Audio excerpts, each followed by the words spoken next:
آپ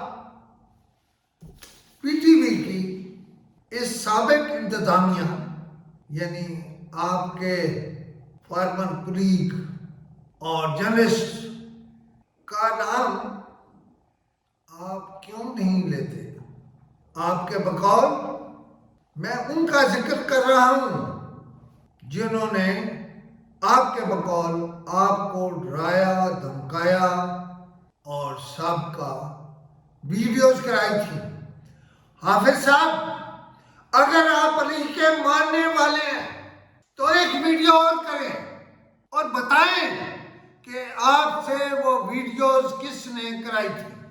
اور اگر صرف آپ کو کسی باہر کے نمبر سے فون آ جائے تو کیا آپ ڈر کے مارے ویڈیوز بھی کر دیتے ہیں اور ان کی مرضی کی ویڈیوز کر دیتے ہیں؟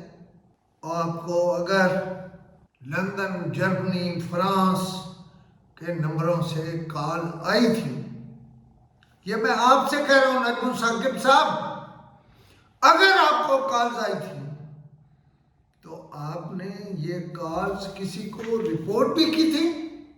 کیا آپ نے پولیس اور ایف آئی اے کو ان کالز کے بارے میں آگاہ کیا تھا؟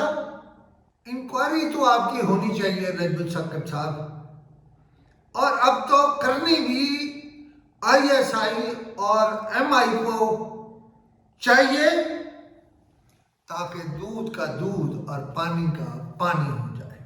اب آتے ہیں جناب نجم ثاقب آن شاہی کے پاس اور مرتضیٰ سولنگی کی طرف۔ میں پہلے بھی اس بات کا ذکر کر چکا ہوں کہ مرتضیٰ سولنگی نے 2019 میں سعودی کراؤن پرنس محمد بن سلمان کے خلاف سوشل میڈیا پر ایک بھرپور کمپین کی تھی، اور یہ کمپین تب کی گئی جب سعودی کراؤن پرنس جناب محمد بن سلمان پاکستان میں تھے، اور اس وقت تک انہوں نے وہ کمپین جاری رکھی جب تک محمد بن سلمان پاکستان میں موجود رہے۔ محمد بن سلمان کے خلاف کی گئی اس کمپین کے نتیجے میں پاکستان کی وزارت داخلہ نے مرتضیٰ سولنگی سمیت ان تمام لوگوں اور تنظیموں کے خلاف ایف آئی اے کو انکوائری کا کہا تھا، اور جناب مرتضیٰ سولنگی اس وقت بڑے بہادر بنے تھے اور ایک ٹویٹ میں کہا تھا کہ او بے چرمو، مجھے گرفتار کر لو۔ اس سب کے ثبوت آپ کو اسکرین پر نظر آ رہے ہوں گے۔ مرتضیٰ سولنگی صاحب، آپ یہ بتائیے کہ محمد بن سلمان کے خلاف اس وقت جو کمپین کی گئی تھی، کیا وہ پاکستان کے مفادات کے خلاف نہیں تھی؟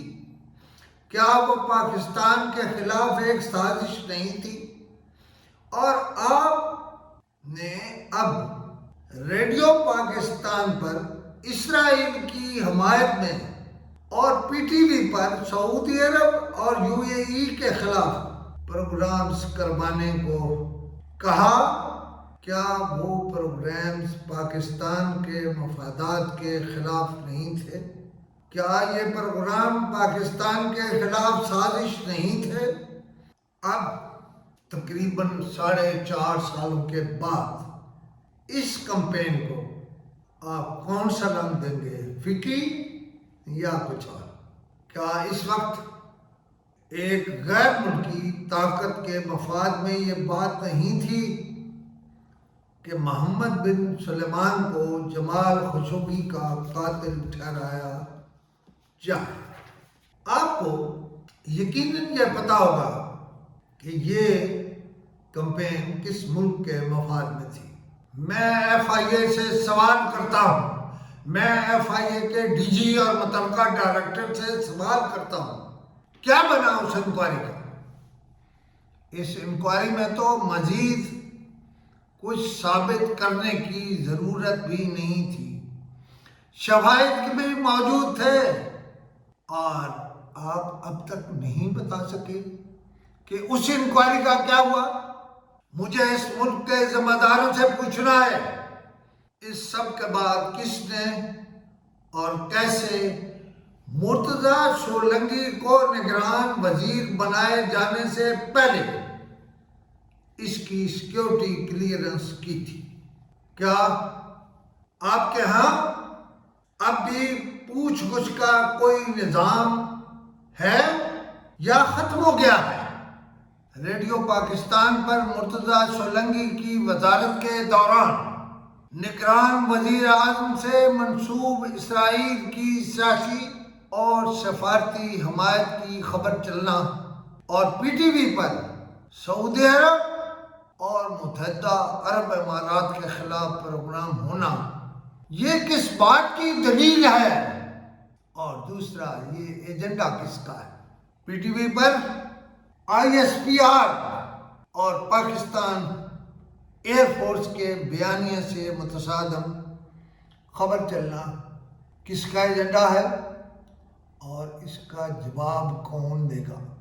اس کا جواب کون دے گا کہ پاکستان کے یہ ادارے ریڈیو پاکستان اور پی ٹی وی ایسے لوگوں کے حوالے کیوں کر دیے گئے ہیں جن کا پاکستان کے نظریے سے رابطہ کمزور ہے یا بالکل نہیں؟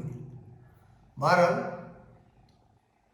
میں سارے سوالوں کے جواب متعلقہ حلقوں سے آنے کا انتظار کروں.